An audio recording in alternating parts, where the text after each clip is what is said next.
Hey guys, what's going on? Welcome back to my channel. Today we're going to talk about when to eat and how to train during Ramadan.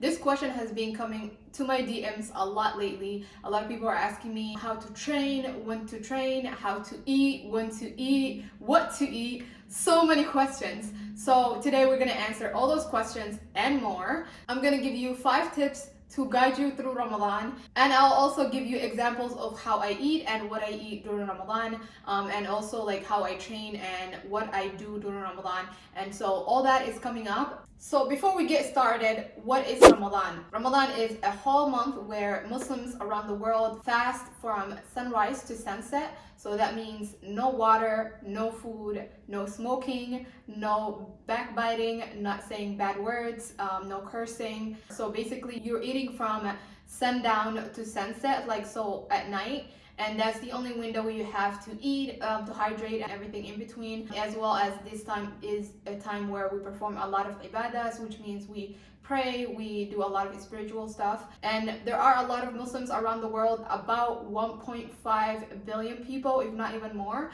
And so all these people perform around the same time every year on that month. This year, Ramadan is gonna be from April 2nd to May 2nd, depending on when the moon shows. Ramadan dates change every year, so it shifts about 10 days forward. During this time, you have to go on a special diet, which means you're not gonna be able to eat all day, you're not going to be able to drink or consume anything by mouth. During this time, it means you're not going to be able to eat as freely as you did during like the other 11 months of the year. So you have to eat from sundown to sunset, which means during the night. That's the only time that basically you have time to eat. And so you consume everything that you can in between those periods, basically for 30 days. So the first thing that I want to talk about is, are you going to lose your gains? A lot of people are asking me this question. They're like, will I lose my gains? Will I be weaker? Will I be able to continue with my actual training? Studies actually show that you're not going to be able to lose a really huge amount of gains in terms of like how long Ramadan lasts. It only lasts about 4 to 5 weeks. So you can take this time as time off or deload time, where you can only focus on things like hypertrophy. You can focus a lot in practicing your lifts. You can focus on basically correcting your form, mobility drills. Also, if you're already training like the rest of the year, only 4 weeks is not really going to take huge amount of damage to your performance or to your lifts and things like that. And it's only basically going to make it better. So you can take this time, like I said, as a deload time. And when Ramadan is over, you can focus on training within the rep ranges of 1 to 5, and you can build your max strength from there on. I would definitely not worry about losing my gains. Rather, I would look at this into a time where I can only focus on maintenance. I can only focus on practicing my lifts, correcting my form, correcting if there's any imbalances, and literally focus on like hypertrophy basically. Second thing that I wanted to talk about is something that a lot of people ask me, which is, will I be able to lose weight during Ramadan? Will I be, able to lose weight? Will I be looking slimmer and things like that? And so I would say to those people, first and foremost, Ramadan is time for ibadah, and you should literally preserve it for that. And the second thing is, studies do show that body composition doesn't really change hugely in like 4-week period, 4 to 5 week period. So don't really focus on that. So I don't think really you will be able to lose ton of weight. But what you can do is you can focus on your caloric intake. You can focus on what you're eating. Your food is actually more nutritious than what you were eating during the year or your current diet. If your current diet is actually good now, you don't really have to change it. You can eat the same things that you're eating, but maybe lessen it, or like make sure you focus on maybe highing or upping your proteins. We're not really doing a lot of activity, and activities are what burns calories, and we're most of the time like preserving our energy during Ramadan so we can go through our day. So rather just focus on maintaining, focus on eating more nutritious food, eating more fruits and vegetables, so you can hydrate your body and you're able to go through the day. Also, if you ever wanted to switch up your diet, this would be a great time to do that. This could be a time in which you literally focus on eating better, building better habits. Don't really focus on losing weight, rather focus on switching up things and eating things that are a little bit more nutritious. things that are a little bit more higher in protein, things that are a little bit more, higher in hydration, like fruits and veggies. Number 3, diet. This is something that a lot of people are confused about in terms of like what to eat, how to better their diet, especially during Ramadan. So when it comes to diet, we want to eat as we were eating before. So here's how I actually tell even people that are training with me what to do during Ramadan, which is think about your meals as you were eating during the year. So what does that mean? Make sure you're eating, during the year we eat breakfast, we eat lunch, and we eat dinner. So make sure you're thinking about it that way. So you're at least able to squeeze in 3 meals during your non-fasting hours. So that means make sure you're eating your breakfast, you're eating your lunch, and you're eating your dinner. With this, at the beginning of our non-fasting hour, which is iftar time, we want to make sure we eat foods that we're able to digest quickly, especially with protein and carbs. So this is what this looks like at the beginning of my non-fasting hour, which is, iftar time.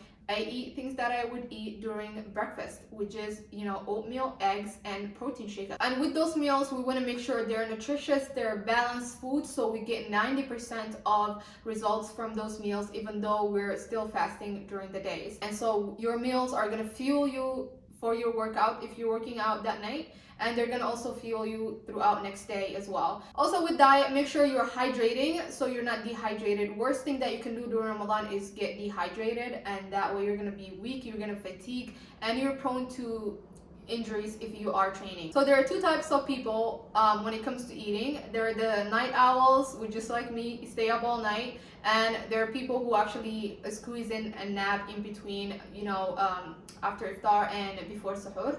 If you're somebody who's a night owl that stays up all night, you can basically eat 1 meal iftar time that's balanced and nutritious, and then you can eat another meal around 11:30 to 2 midnight, and then you can eat another your last meal suhoor time. If you're the second type of person and you want to squeeze in a nap somewhere in between, make sure you're eating a balanced food iftar time, and you're eating like your protein, your fats, and your carbs all in 1 meal basically. And then you can hydrate in between, you can have fruits, whatever, and then you can take your nap, and then when it's suhoor time, then you can have another balanced meal. And make sure you're drinking your waters and hydrating with your last meal as well. And if you have to jog a whole bottle right before adhan, do that, because I do that all the time. Definitely do that. Number 4, training. When should you train? How should you train, and what should you do basically in terms of working out? I personally work out between iftar and midnight. The question I always get is, when should I train? Like, when is the best time to train during Ramadan? And in my opinion, I think you should train when you have food in your stomach. So you can train between, when you break your iftar and midnight, or the second option would be to train before or after suhoor. That way you're able to basically train right before suhoor, come back home, eat your suhoor, and then you can take a quick nap. The other thing that you can do is right after suhoor you can take a nap, do whatever you gotta do, but make sure you train before noon that day. Train anytime in the morning, so like right before noon when your energy drops. And so I think that's like the best ways to train. I know some people like to train fasted. I'm not one of those blessed people. I literally would faint in the gym or throw up. So if you want to train fasted, what you can do is you can train 2 hours before you break your fast. So that would be probably the best option. I know you'll be a little bit weaker, but what you can do is, like we talked about earlier, you can basically focus on practicing your lifts and practicing all those things. Pretty much you're not going to be able to lift a heavy weight, but just make sure you're practicing, and that's it. So don't do too much if you are training fasted, because you don't want to run the risk of fainting in the gym or hurting yourself.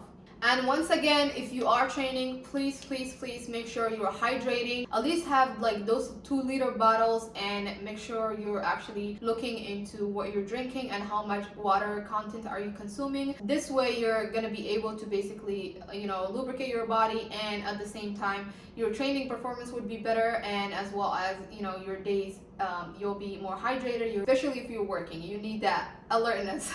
And you don't want to go through meetings and then be like, I've been there, done that. Honestly, horrible. And number 5, sleep. Honestly, this is something that we neglect so much during Ramadan, and it's really hard to actually have consistent hours to sleep. I would suggest honestly to squeeze in nap whenever you can. 10-15 minute cat nap if you can. I'm one of those people, I can literally sleep for like 15 minutes and I'll be like up and ready to go. But if you're not blessed like that, make sure you have alarms, make sure you have like times that you can sleep in between. If you're working and you have a job, another thing that I used to do is I would ask like my job to give me like an empty room or something like that I can actually rest during lunch hour. So during lunch hour, what you can do is you can literally put an alarm on your phone and take a nap in that empty room if you get one.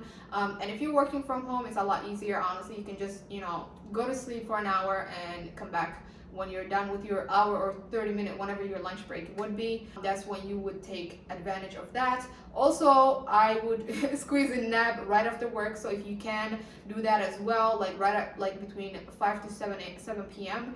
squeeze a quick nap. And ladies, if you have to make food right away, then make sure you do that quickly so you can take a quick nap before Maghrib time. That would be literally my best bet. Like honestly, if you're working outside of the house, ask for like some empty room or a place where it's more private for you to just be there and not be disturbed. And if you're working from home, take a nap in your lunch hour. If it's hard for you to do that, then you can squeeze a nap right after work or before Iftar. Make sure you quickly do all the food and then go to sleep. Honestly, I think that really helps. It helps with being a functional human being in terms of working and training. I also train during Ramadan, so if you're training, oh my gosh, it's really hard to have time to basically work out and sleep and take naps and actual work as well. So I do understand it's a little bit more difficult, but it's only 4 weeks, okay? 4 weeks is not gonna kill you, even if your sleep schedule is like a little bit goofy here and there. If you don't sleep or take naps, you also run the risk of injuring yourself. You run the risk of fainting in the gym. That's it for me. In conclusion, make sure you hydrate, make sure you eat food that's more nutritious.